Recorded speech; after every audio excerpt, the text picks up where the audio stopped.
Hello everyone, this is part 2 of the lesson 9.3 video for geometry, which is about rotation. So these, you're going to see 3 examples here, and these 3 examples are very similar to the worksheet that you're going to have. The worksheet only has 5 questions, and you're going to see 3 similar examples. These are not the exact same questions. This is not the exact same layout. The wording is not exact, but still the question type is still the same. Here I have this this image of a hexagon, and what I'm going to actually do right now is draw it kind of in the way that they have it in the worksheet, which they have this hexagon kind of broken up into groups. Now, this is not like a typical rotation.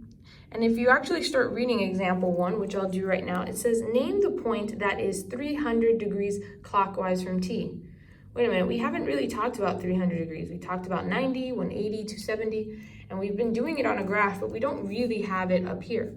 So let's talk a little bit further about what this means and how do I get 300 degrees of T, whatever that is. So pretty much, if you watch the end of part 1 of the 9.3 video, there was 2 words that I talked about, which was order and magnitude. Now, if you haven't seen the part 1 of 9.3 video, please stop watching this video and take a look at what order and magnitude means.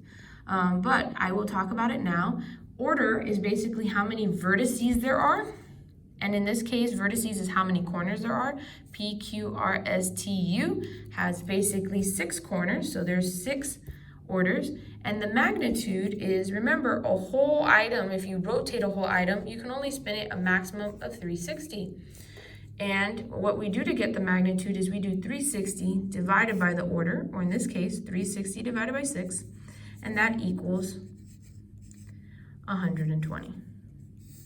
More specifically, 120 degrees. I'm sorry, not 120, my brain is whack. 60 degrees, there we go. So each one of these is 60 degrees. That means each one of these angles right here is 60, okay? Now I'm not gonna write all of it, but you get the idea.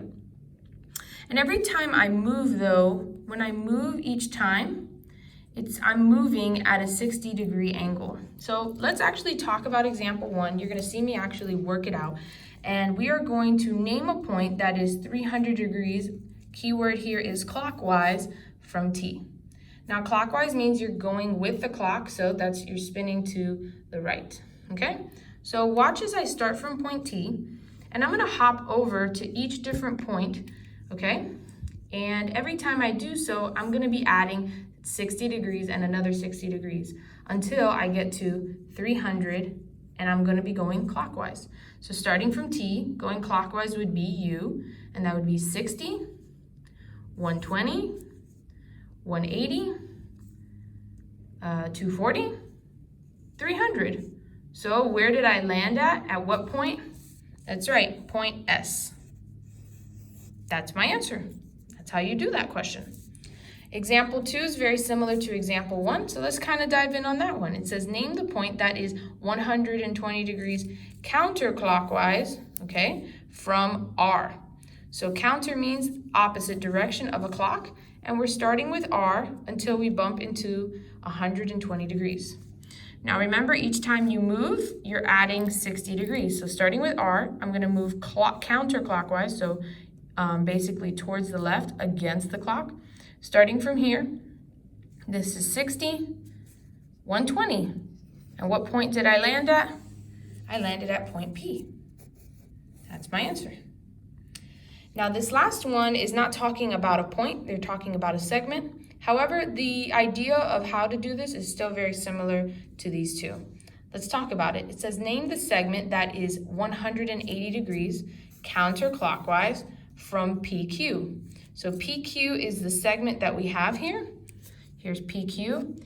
And they tell us to move 180 degrees counterclockwise, meaning against the clock. And every time I move from segment to segment now, it's going to count as 60 degrees. So PQ or QP was 60. PU, so excuse me, not 60, but this is my starting. When I move over to PU, that's 60. UT is 120. TS, right here, is 180. Hey, isn't that what I'm looking for? 180 counterclockwise. What segment? So starting from here again, 60, 120, 180. What segment is that? ST or TS? I'm going to call it TS, segment TS. And that is your answer. And this is how you answer your worksheet for lesson 9.3. If you have any questions, please feel free to let me know, send me an email, and I hope you all have a wonderful spring break.